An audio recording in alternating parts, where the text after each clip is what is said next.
everyone, Joe here from ActionX. Welcome to What's on the Tube, or welcome back if this is your 7th High School Musical, the musical, the series, Season 3 episode review. First of all, I very much apologize. This episode review is coming out very late. Complete transparency here. I was planning on filming while I was away. I'm just being completely transparent. There was absolutely no opportunity at all for me to record anything while I was away. There really wasn't. So I apologize. I did watch the episode kind of late as well, so I was very limited on the availability, and plus I had to come back home. So it was better I just hold off until I come back home, back to the normal setup. And honestly, there was a really cool thing on the place I was staying at that would have been perfect for the review that we would have done last week, but you know, sad to say, it isn't. So don't worry, I apologize again. Won't happen again. Especially right now since I'm not going on vacation anytime soon. But of course, as I said before, I did need a little bit of a recharge, a little bit of a break, since of course we're going into a very heavy fall season starting very, very soon. But for the time being, let's just talk about High School Musical. It's been a very big week. We had the freaking Camp Prom episode, which I'm like, did we really need a Camp Prom when literally they made fun of the fact that we have not rehearsed for this play at all, and we're kind of doing the whole shabam tomorrow? And the other thing is that we had D23 this weekend. We had a big announcement about the show going into season 4. I'll talk more about that at the end. Actually, fuck it, I'm going to talk about it now. Oh my freaking god, season 4.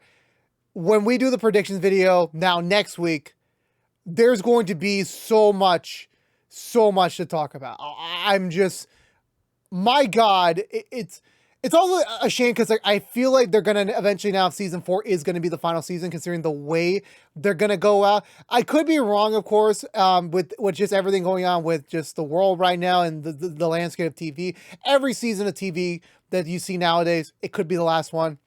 So them trying to go on a high note, as big as they're trying to do High School Musical 4 within the show, High School Musical, the musical, the series, is fourth season, is beyond meta as hell, but it also opens the door to what could be. Again, I'll talk more about that next week when we do the season 4 predictions video, but oh my god, my brain is about to implode, and I'm gonna assume we're gonna get an announcement pretty soon about it, because here's the thing, once filming starts, once this information comes out, let's just be completely honest, everyone is gonna have their eyes out on Salt Lake City, so they're probably gonna announce it sooner than later, who's gonna come back, who's gonna be in it, and honestly, again, this is going to open the doors to many, many new things. And of course, we're going to see how things progress. Of course, obviously, it's a speculation. But for now, with the bias of what season 4 could bring, for the penultimate episode of season 3, which we got last week for you guys, I just watched it yesterday in terms of my books. Also, I apologize, a little bit out of breath. I just got off a plane. I just ate some food. I did not drink much water, so I apologize if I'm a little dry this episode in terms of my voice. This episode definitely, it was another meta episode. It definitely kind of was a valuable piece of information we needed about our characters, and it delivered some pretty great moments and pretty debatable moments, but I think overall it just resulted in a great episode, and it definitely sets the stage for next week's finale to be, well, this week's finale to be pretty interesting, in my opinion. It's going to be a pretty interesting finale, to say the least. But I want to get to it right away. So let's go through the Butcher recap and talk about this week's episode of High School Musical, the series. So we begin. It's officially Camp Prom Day. So everyone's got their dates, or they're going stag. Even though EJ was asked out by Gina last week for the play. For the prom, turns out EJ has decided, you know what, I gotta do these last minute rehearsals, like these random script rehearsals in the middle of the prom, which I'm like, god damn, EJ, you're becoming a little bit too extreme on this front. But he's gonna do it. Gina's going stag with her girls, since, you know, none of her girls are pretty much well, all their respective partners are also not available, so like they're just gonna go together as a triette. I guess Gizmo's involved there too, so like a quartet, kind of. And we get some pretty big revelations from Ashley, and it kind of sucks that this was the only line we got in the episode. She admits she does have a crush. I forgot it was Gizmo or Val. Like, I'm pretty sure it's Val. Is it Gizmo? It's Val. It's Val. My bad. That she does have a crush on her, and it does definitely open the door that she is, well, the thing is that, again, I understand there's many different labels, many different subtexts. I understand that, so I'm not just going to identify her as that, oh, she's this, and then people are going to say, oh, well, she could, like, He's like, okay, you know what? I'm just gonna say she likes guys and girls. She can gain feelings for both men and females. Let's just say that. I'm saying it very loose there. And this is a pretty big revelation for her. The only iffy part, which they don't get into in this episode, is that she still has Big Red as her boyfriend. So I'm not gonna say that she's gonna break up with him just to explore what her and Val could be, because they never even find out say Val even has feelings for Ashley. But it does definitely open more of Ashley's identity, as it's part of like when you're growing up, you discover new sides of yourself that you never thought possible, but it only was possible once you eventually wake up and realize, oh, hey, here's a thing that happened to me. And, that's kind of what things were. But anywho, so going into that, I believe Jet pulls aside Gizmo for a second in order to talk to her about, like, trying to really make up to her about, like, how he believes that the whole reason they're really, like, distant was because last year's camp prom, he may have done something inadvertently to cause Gizmo and her then girlfriend to break up, and he feels guilty about it, so he decides to bring back her old girlfriend all the way back to prom, literally on the year anniversary of their breakup, which I'm like, okay, dude, I know you're trying to mean well, but like, come on, like, this is a very fresh breakup. This is definitely not something she wants to be reminded of, but there you go, and there it is on that front. The boys are also going stack as well. They're also going a little bit more as well, as, they don't have partners, or their partners are not around as well. Ricky is still trying to figure out how to best tell Gina that, hey, I confess that I do have feelings for you on camera. And also Carlos found out that they're going to drop the first trailer for the promo for the special within the next month. So once they get back to school, so it's imperative that Gina finds out from him first before she finds out on YouTube. So, which honestly is a very fair, very fair idea. Problem with Ricky is that there's absolutely nothing normal about him, so he struggles to, like any other hormonal teenage boy, to like struggle to like communicate that to her, as well as he is aware that she and EJ are a couple. So how does that really affect their very loose friendship? Let's just call it on that front. So I think from that point onwards, we just get to the prom itself. I believe so. I don't remember if there's any other scenes that we're forgetting. So everyone's dressed up to the nine. EJ's just dropping around the prom, trying to like give out these like, trivia lines, trying to like follow up this line with your line, and, to make sure that they're ready to go. Him and Ricky get flabbergasted when they see Gina in her prom dress, which they're both just taken aback by her beauty. EJ on the jealousy that he's not able to really enjoy the moment because he has to direct the play tomorrow, and Ricky because Gina is not his. So it's a bit of a contradiction there. And even EJ's like noticing, hey, Ricky, well, what you doing, man? What you doing? I noticed you looking at my girl like that. I don't feel comfortable about that. I really don't feel comfortable about this. I want to say that also, yeah, the other subplot is that Ricky's trying to finish off his bucket list, because tomorrow he's turning 18 years old, which I'm like, wait, something's wrong here. I'm like, oh yeah, I forgot he is going to be a senior now. So yeah, that makes pretty much sense. Also, he's legal, so that also kind of like paints a little bit of a question on everything going on, but regardless of that. So he's trying to finish off his bucket list already, trying to finish that off in the camp. They were really hammering down on this bucket list trope very, very much. I'm pretty sure I forgot something else. I'm blanking so hard right now.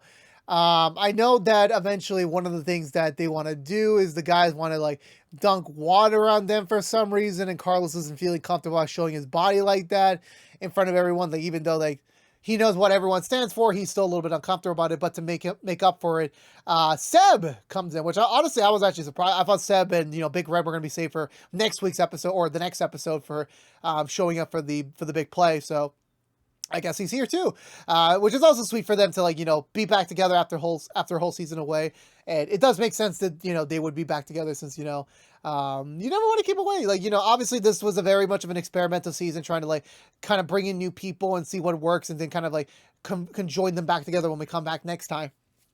And it worked. And it also was very, very satisfying. Like, again, like similar to when Miss Jen came back, the 2 episodes ago, just seeing the reaction of everyone else. Like, again, remember, they haven't seen each other all season. They were filming an entire season of the show without them. So seeing them again after so long, it definitely kind of paints the picture of like, oh yeah, like we missed you. Like, definitely we want to see you again. And, thankfully it worked. So they end up pairing up together. EJ still goes around, and I believe Oh god, it's been the vacation really hit me hard because I'm really already forgot this. Courtney is who's Anna, and she's about to say her line after EJ, but she completely forgets, and she's the lead. So, big problem there. That if she doesn't remember, if the lead doesn't even remember her own lines the day before the play, you'll have problems.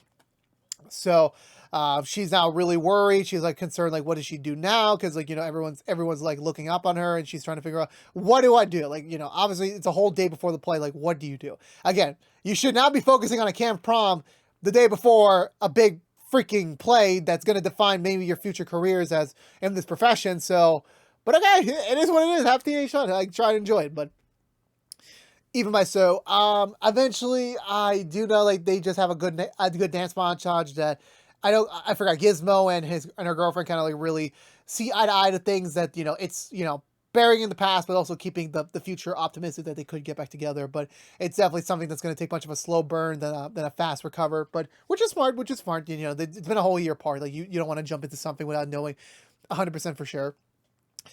So picking up from that point onwards, I'm going to say, yeah, so I know Gizmo and Jet fully make up. They sing a song together, they dance, everyone dances together, and they're all very much together. But Gina's, of course, very, very sad that, all the dances came and went, and EJ did not once dance with her.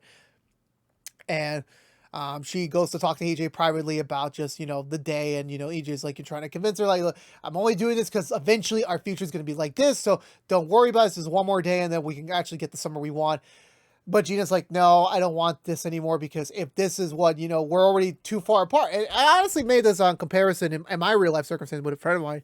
I told them that, you're in two completely different stages of life now. In this case, Gina's still in high school. She's a junior. She still has 2 more years of high school left. EJ is fresh out of high school. While he doesn't know what to do, his life is going to be different now. He can't be a teenager forever. He has to move on to the next step of your life. And that's something that a lot of people, like when they leave high school and they go to college, have to realize that you need that push. You need to get away from what kept you as a teenager and explore what's out there to have you grow up to be the adult you're meant to be. And yes, EJ is trying his best, and it was very poor circumstance that they got together at the end of his senior year. It happens, but at the end of the day, I think Gina's making a good point that maybe it's best to split up now, because if down the road it could be an even uglier breakup and it could damage their connection with everyone else even further. So it's better to break up now, and EJ's just, very much at shock here, because he's like, this is not what he was anticipating. Like, everything he's been doing this summer was for the sake of being able to stay with Gina, and the fact is that push comes to shove and it eventually gets splattered on his face, which is of course a similarity between when Troy and Gabriella went through this in HSM too. Like, Troy was trying his best to balance everything for his future, for Gabriella, for the Wildcats, and it eventually backfired on him. But this is modern day. This is the modern day. Like, this isn't going to be a fast recovery. There definitely is going to be some consequence to this. And now EJ's paying the price for it. Gina's about to heads to the coat closet to proceed with a crying session. Ricky finds her, and he's about to confess about his feelings, and they're kind of getting a little too close. Which I'm pretty sure Gina had a moment of weakness, and maybe she would have went in for the kiss, because she is very much in a weak state right now. But it's thankfully they get interrupted, so she goes away, and they split off. They all have this moment of empowering with each other, where all the girls are trying to motivate Courtney to conquer her fears, to be able to prove herself that she is still a badass, that she can still perform this play out with a knock out of the bat. I don't know where I'm getting these analogies of. I apologize. So she goes to climb the rock, and the guys kind of have this sort of guy bonding moment, and with the whole dunking thing, especially Carlos. And it was all pretty good. Like, this is all definitely it serviced the characters, kind of give them their last motivational boost before the big play next time around. Yeah, EJ's still taken aback. He's still kind of wandering, because he has to focus on the play, but at the same time he just got broken up with. So how do you really deal with that, with so much emotion and in the next 24 hours to deal with? We'll see how it goes. Ricky and Gina briefly run into each other again, and it's on better circumstances, and Ricky's trying to get those feelings out, trying to confess those feelings to her, but it's not really working. It's not coming through, and we're just getting up one big old setup for next week's finale for the big old Frozen adaptation. And it's gonna be interesting to see, because every finale, you really get left with a big cliffhanger. And I really hope we get one next week, where what could happen next time, we really don't know. We really don't know. But I believe that was it for this week's episode of High School Musical. If I missed something again, I apologize. It's been a very tumultuous week, but if I did miss anything important, I'll clarify that later this week with the season finale review. But for me, like, again, like I spoke this before in the front, like, this was a great episode. I thought it definitely helped the characters. It definitely pushed them into the realm of, like, we need to actually realize what we're really going up against, and some of them were able to climb to the challenge and, you know, make that big decision. Some are, like, still trying to figure out what really is the right thing to do, and, you know, because you got to really think of your consequences. Because it's not just the actions you do, it's also the reverberification of what could happen after you tell something or you do something. You know, you got to really think about that. I'm actually pretty kind of concerned, because, like, another thing is that Nini hasn't appeared at all since episode 2. We've had 5 episodes without her, and, you know, you got to understand, like, she's going to come back next week, and by this point, I think this is goodbye. So next week's going to be a really big one, and, you know, the way that things are going, like, you know, will she actually meet the Wildcats again, have a proper goodbye?